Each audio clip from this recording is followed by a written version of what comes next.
This is SpaceTime, Series 26, Episode 25. Coming up on SpaceTime, the discovery of massive early galaxies defies science's understanding of the universe. Seismologists discover an innermost inner core at the center of the Earth. And that crew of the Leaky Soyuz spacecraft will be stuck on the International Space Station until at least September. All that and more coming up on SpaceTime. Welcome to SpaceTime with Stuart Gary. Well, it looks like astronomers will have to rewrite their textbooks after NASA's James Webb Space Telescope discovered the seemingly impossible. 6 massive galaxies, each almost as big as the Milky Way, but at the beginning of time.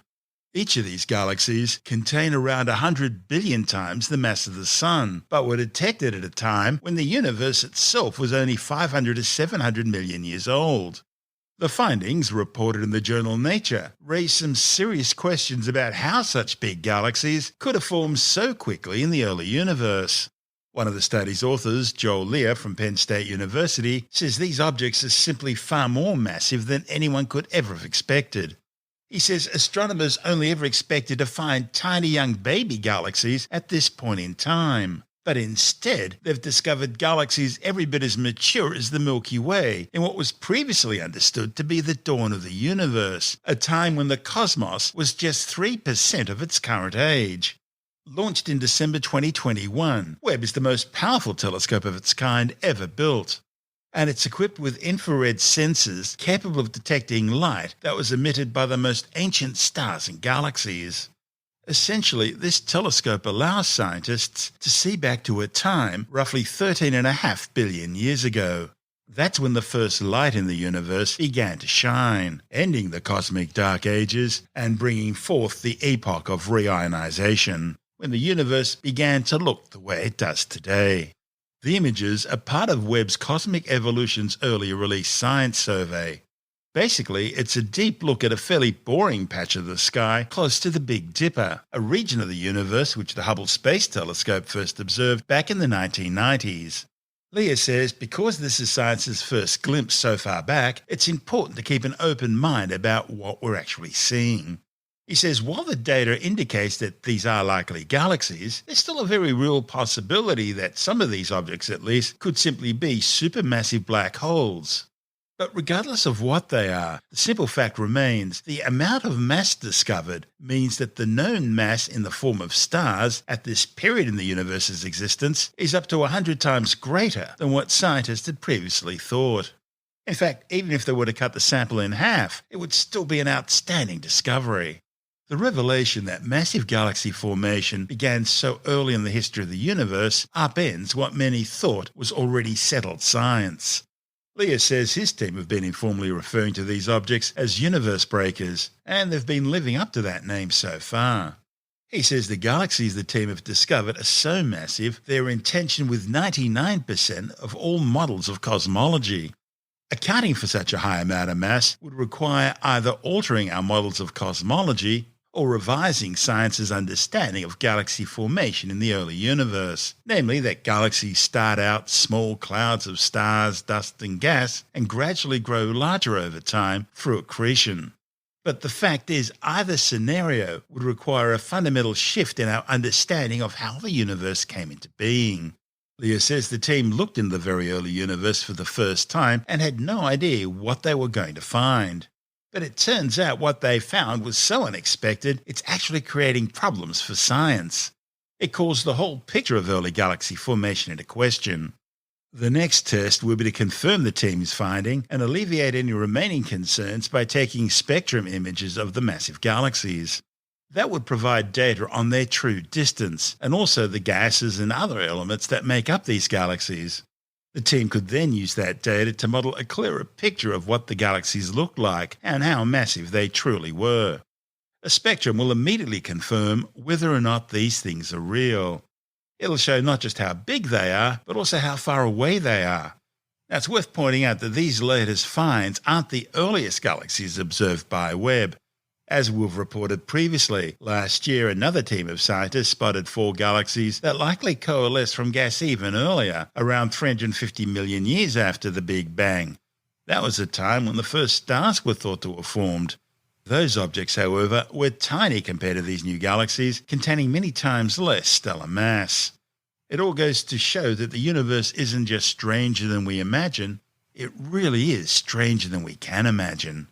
This is SpaceTime. Still to come, discovery of an innermost inner core at the center of the Earth. And it looks like the crew of that Leaky Soyuz spacecraft docked to the International Space Station are going to be stuck there until September. All that and more still to come on SpaceTime.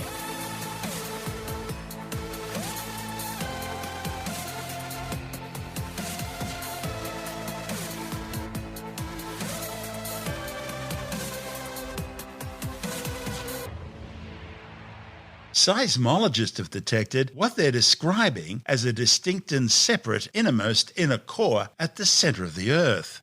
The discovery, reported in the journal Nature Communications, is based on seismic wave data that's travelled through the deepest parts of the Earth's inner core from earthquakes on the opposite side of the planet. By measuring the different speeds at which these waves penetrate and pass through the Earth's inner core, the researchers believe they've documented evidence of a distinct layer inside Earth known as the innermost inner core, a solid metallic iron-nickel ball that sits within the centre of the inner core. Of course, not all that long ago, it was thought that the Earth's structure was composed of 4 distinct layers: a thin crust, a very thick mantle, a molten liquid metallic outer core, and a solid metallic inner core. These new findings confirm there is a 5th layer. The existence of an internal metallic ball within the inner core, the so-called innermost inner core, was first hypothesized about 20 years ago. And the new seismic data provides another line of evidence supporting this hypothesis. One of the study's authors, Professor Hervé Kalsic from the Australian National University, says studying the deep interior of Earth's inner core can tell science more about the planet's past and evolution. He says the inner core is like a time capsule of Earth's evolutionary history, a fossilized record that serves as a gateway into the events of our planet's past, events that happened on Earth hundreds of millions to billions of years ago. The authors analysed seismic waves that travelled directly through the Earth's centre and were spat out on the opposite side of the globe from where the earthquake was triggered, known as the antipode. The waves then travel back to the source of the quake. Kalsic describes the process as being similar to a ping-pong ball bouncing back and forth. By developing a technique to boost the signals recorded by densely populated seismograph networks, the authors observed for the first time seismic waves that bounce back and forth up to 5 times along the Earth's diameter. Previous studies had documented only a single antipodal bounce. The new findings are providing a new way to probe the Earth's innermost core and its centermost region. One of the earthquakes the scientists studied originated in Alaska. The seismic waves triggered by this quake bounced off somewhere in the South Atlantic before travelling back to Alaska. The authors studied the anisotropy of the iron-nickel alloy that comprises the inside of the Earth's inner core. Anisotropy is used to describe how seismic waves speed up or slow down through the material of the Earth's inner core, depending on the direction in which they're travelling. It could be caused by a different arrangement of iron atoms at high temperature and pressures, or preferred alignments of growing crystals. The researchers analysed data from some 200 magnitude 6 and above earthquakes over the last decade, and they found the bouncing seismic waves repeatedly probe spots near the Earth's centre at different angles. By analysing the variation of travel times for seismic waves of different earthquakes, the authors infer the crystalline structure of the innermost inner core is likely different from the outer layer of the inner core. They say this might explain why the waves speed up or slow down depending on their angle of entry as they penetrate the innermost inner core. The findings suggest that there could have been a major global event at some point early during the Earth's evolution. And this event was cataclysmic enough to cause a significant change in the crystalline structure or texture of the Earth's inner core.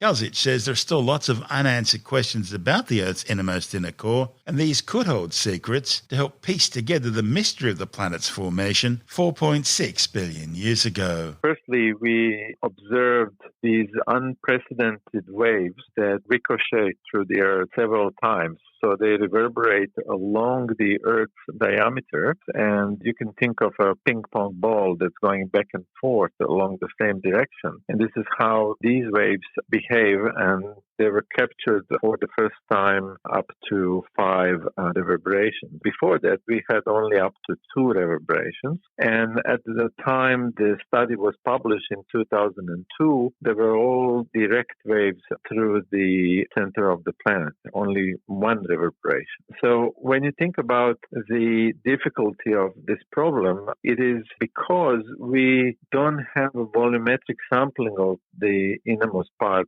of the inner core in all directions. For instance, you have a large earthquake somewhere on the globe, and most likely the antipodal point, so on the opposite side of the globe, will be somewhere in the ocean. So you can see why we have to be innovative in the way we capture new information and add new data so we can improve that volumetric coverage of the inner core. So then we are in the same position as medical doctors who study the internal body of a patient by having sources and receivers everywhere around the body. It showed an additional layer, a layer which up until now hasn't actually been evaluated. So yes, so we basically confirmed the existence of the innermost inner core, and we're able to put some bounds on its radius. So imagine the inner core is a solid ball of iron and nickel with about 1,220 kilometer radius. The innermost inner core's radius is about 650 kilometers with some uncertainty, but it is approximately halfway down between the inner core, outer core boundary and the center of the Earth. And secondly, we were able to characterize that transition as gradual rather than sharp. And this may explain why it is so difficult to detect, because for most of the other Earth layers, you have a fairly sharp boundaries between them because they are typically different chemical compositions or phase changes. So we can observe the waves that reflect directly of those boundaries. Whereas here, we don't have such a sharp boundary, and that means we have to study the waves that move directly through the innermost part of the inner core. And when we did that, we found that the waves that move through the innermost inner core show a different property than those that move only in the outer shell of the inner core. And the difference is in the speed of travel. Namely, the waves that move through the innermost inner core slow down in the direction that is somewhere between the spin axis of the Earth and the equatorial plane. Whereas the waves that travel through the outer shell only have the slowest parts or the slowest directions in the equatorial plane. So there is this subtle difference in the way that these two different parts of the inner core slow down seismic waves. And this is what we were able to measure and differentiate between the two. What does that tell you about what's going on down there? Is it just a case of the nickel and iron just getting more and more compacted, reaching a higher and higher pressure and temperature? It could be. Yes, it could be. This is one hypothesis that perhaps there is a phase change. So perhaps they're talking about two different crystallographic structures of iron.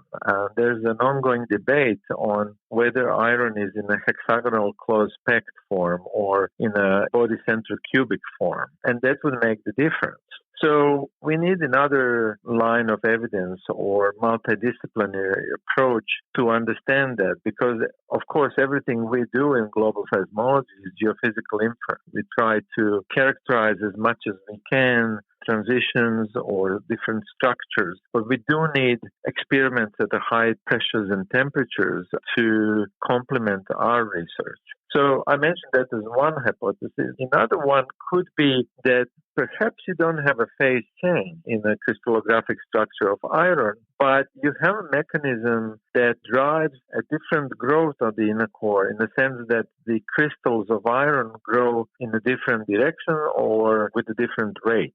And so you can imagine that perhaps if you have an aggregate of crystals, you can have a preferred or aligned orientation of these crystals that will then either slow down or speed up seismic waves in a certain direction. What about the idea that the composition itself is different, that there are more oxygen in the inner core than we thought there was? Maybe there are other elements down there which are affecting the overall structure. There is a possibility, of course, and This is all everything. speculation, yeah. Because everything that we can infer from seismic waves should be taken. All interpretations should be taken with a grain of salt, and the inability to see what's down there. The best we can do is to study the seismic waves and, so to speak, travel to that part of the planet on the crest of seismic waves. But you mentioned the chemical composition. We know that the inner core is an alloy of iron and nickel with some light chemical elements, and oxygen is one of the most serious candidates apart from few other light elements. So it is possible that perhaps you have certain packets of these light chemical elements that could change the speed of seismic waves. And in that sense, there's a trade-off between the absolute velocity of seismic waves that move through the inner core and the anisotropy, the property of material to behave differently in different directions. Because we talked about this transition between the innermost inner core and the outer shell and possible differences and what they might mean. I would just like to say that, studying and understanding how the inner core grows, how quickly it crystallizes out of the liquid outer core, and how that process looks is almost like a frozen record of the Earth's history. And this is why we study it, because the inner core, in a sense, is like a time capsule that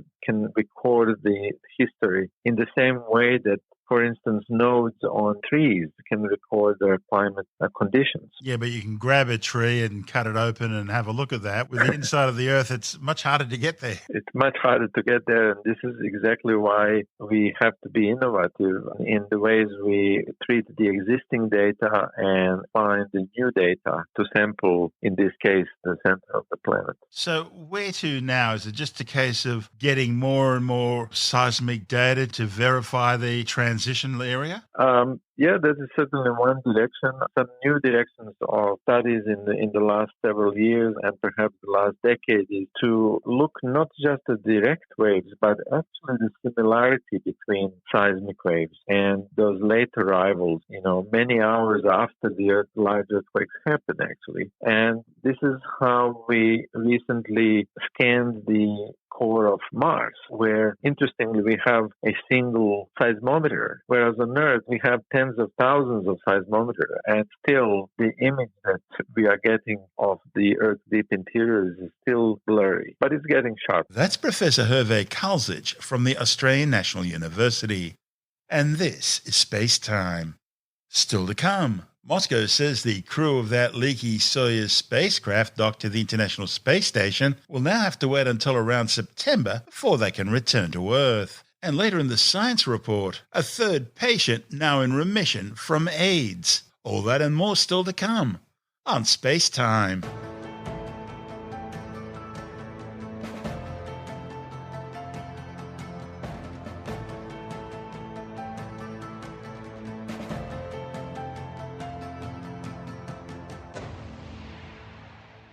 The Russian Federal Space Agency Roscosmos says the crew stuck on the International Space Station after their spacecraft sprung a leak won't be returning to Earth until September, a full year after they first launched. The crew of 2 Russian cosmonauts and an American astronaut flew to the orbiting outpost aboard their Soyuz MS-22 spacecraft from the Baikonur Cosmodrome in the Central Asian Republic of Kazakhstan in September 2022 for what was meant to be a 6-month tour of duty. They were slated to return home aboard the same capsule on March the 28th. However, that capsule suddenly began leaking coolant in mid-December after apparently being hit by a micrometeoroid or piece of space junk. Mission managers eventually decided it was simply too dangerous to send the crew home in the damaged Soyuz and instead opted to send up the next Soyuz in line, the Soyuz MS-23, in an unmanned configuration as a rescue ship for the stranded crew. However, on February the 11th, just after a new Russian Progress MS-22 cargo ship successfully docked with its Zvezda module of the space station, another Progress cargo ship, the MS-21, which was docked nearby, also suddenly sprung a leak in its coolant system. Now, the Progress is very similar in design, construction and equipment to the Soyuz. And the fact that now two Russian spacecraft docked to the space station had both begun leaking coolant raised some serious concerns. It forced Moscow to delay the launch of the rescue Soyuz until they could determine what was really happening. Roscosmos now claims the Progress coolant leak, just like that of the Soyuz earlier, was also caused by a micrometeoroid or space chunk impact, and not some sort of manufacturing quality control issue. The agency says it's based its conclusions on high-resolution images and videos of the Progress MS-21 taken by the space station's 17-metre-long Canadarm2 robotic arm, which revealed a 12mm hole through which coolant fluid was pouring out from the cooling system and also some damaged solar panels. Now, because Russia can only build spacecraft at a certain rate, the MS-23, which has just launched for the space station and which was to take up a new crew, has instead flown up empty, meaning that new crew has been bumped back by 6 months. And to fill the gap, the existing Soyuz MS-22 crew will stay up for the extra time. Now, while all that was going on, Moscow also took the opportunity to announce that despite earlier statements, Roscosmos will extend its participation with the International Space Station program until at least 2028. That reverses last year's threat to leave the space station after 2024, and I'm quoting here because it's old and broken down, and instead concentrate on Russia building its own space station. Moscow has been working on a new space station core module at Energia, but that's well over budget and years behind schedule. In recent years, Russia's space program has suffered a string of failures and leaks. These have led to the loss of several satellites, as well as manned spacecraft, and numerous games of hide and seek aboard the Russian portion of the International Space Station as crew try to find where the leaks are coming from. The International Space Station has remained a rare venue of cooperation between Moscow and Washington ever since the start of the Russian invasion of Ukraine a year ago and the ensuing Western sanctions against Russia in response. This is SpaceTime.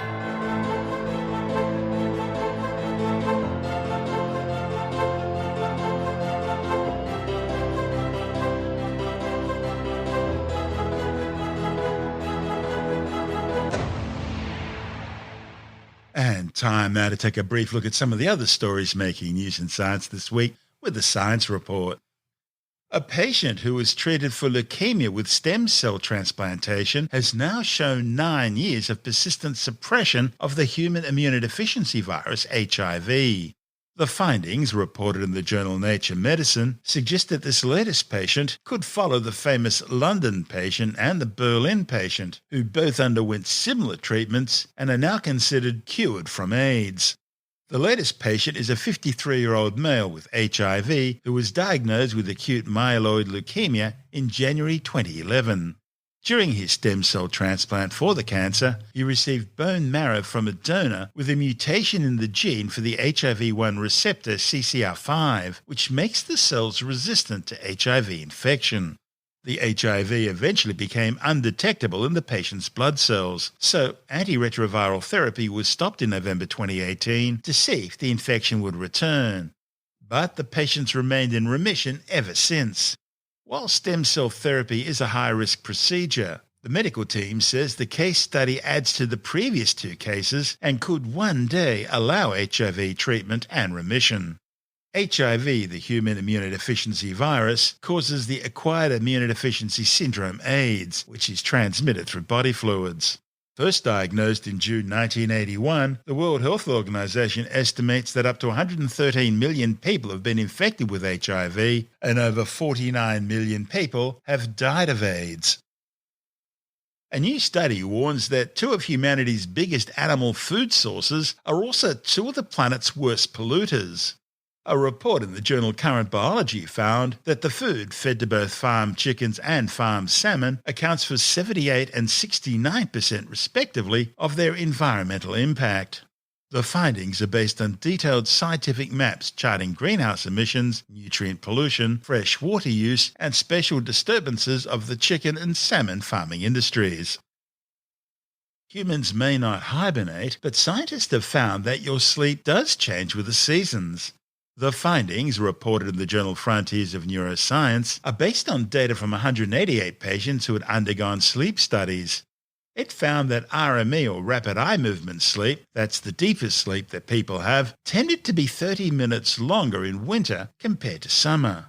While this kind of study can't show cause and effect, RME sleep is directly linked to your body clock and circadian rhythms, and that can be affected by changing light conditions. Researchers say this trend, however, may not be seen in future studies in healthy people, and so more research will be needed. Further, most of the diagnoses of these patients showed no seasonal patterns, but insomnia was more commonly diagnosed towards the winter months. A new study has found that most fake news on social media platforms is being spread by algorithms that reward the biggest gossips by amplifying their chatter more than less frequent users. Tim Mendham from Australian Skeptics says it seems the biggest gossips are responsible for 6 times as much fake news as non-gossips. This study looked at about 2,500 Facebook users and people who were sort of quite active Facebook users, trying to find out why individuals were spreading misinformation, especially about the pandemic, etc., which is the big issue. What they found out was that the social media platforms, or in this case Facebook, was actually incentivizing people to share information and to pass it on. And the more you were a sharer of information, the higher up you got on the list of things worth looking at in Facebook's algorithms. So basically, it was almost like a technical effect that if you were spreading information, good or bad, it really didn't matter much. And if you were doing it a lot, your messages were being seen by a lot more people because it was going up higher in the list. So what they found out was that there was a small percentage of particular users, I think they were talking about 15 or 20%, who were accounting for a very large, I think double that number, for fake news. So, 10, 15% accountable for 30 to 40% of fake news items, which means they're the active spreaders. So what they suggest is that it's not necessarily because they are conspiracy theorists, although there are obviously a lot of this fake news is about conspiracy theorists. They're not necessarily anti. They suggest that it's just because they share a lot. They're almost obsessive sharers. And because they're obsessive sharers, Facebook rewards them for spreading the message, for using Facebook a lot. And I'm sure the same thing happens to most of the social media platforms as well. Probably happens with Twitter, probably happens with a lot of different things. But what they're suggesting is that these people are not necessarily spreading because they're stupid or because they have a particular conspiracy. They just like spreading, and the platforms reward them for spreading, so they do more spreading, which makes them even higher. They're just gossipers, and they like to gossip. In a way, and they're suggesting if they could actually convince them to spread factual information, it'd be very handy. And this study suggests that there's probably not a lot of difference from the point of view of the spreader, whether it's true or not. They just like spreading. So if you nudge them into the right direction of not spreading misinformation, but spreading proper information, it might actually end up being a good thing, that you're therefore encouraging, incentivizing people to spread good news, proper news, true news, rather than fake stuff. But at the moment, these people are just spreading willy-nilly and spreading anything, bad or good or whatever. But it does mean that because they're spreading so much, this small cohort of people is accounting for a lot of the misinformation that's going out there. That's Tim Mendham from Australian Skeptics.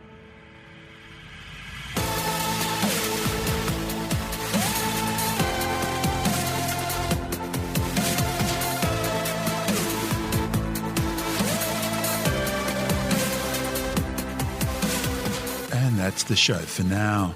SpaceTime is available every Monday, Wednesday and Friday through Apple Podcasts, iTunes, Stitcher, Google Podcast, Pocket Casts, Spotify, Acast, Amazon Music, Bytes.com, SoundCloud, YouTube, your favourite podcast download provider, and from spacetimewithstuartgary.com. SpaceTime's also broadcast through the National Science Foundation on Science Zone Radio and on both iHeartRadio and TuneIn Radio. And you can help to support our show by visiting the SpaceTime store for a range of promotional merchandising goodies, or by becoming a SpaceTime patron, which gives you access to triple-episode commercial-free versions of the show, as well as lots of bonus audio content which doesn't go to air access to our exclusive Facebook group, and other rewards. Just go to spacetimewithstuartgary.com for full details. And if you want more Space Time, please check out our blog, where you'll find all the stuff we couldn't fit in the show, as well as heaps of images, news stories, loads of videos, and things on the web I find interesting or amusing. Just go to spacetimewithstuartgary.tumblr.com. That's all one word, and that's Tumblr without the E. You can also follow us through @StuartGary on Twitter, @SpaceTimeWithStuartGary on Instagram, through our SpaceTime YouTube channel, and on Facebook, just go to facebook.com/SpaceTime with Stuart Gary. And SpaceTime is brought to you in collaboration with Australian Sky and Telescope magazine, your window on the universe. You've been listening to SpaceTime with Stuart Gary. This has been another quality podcast production from Bytes.com.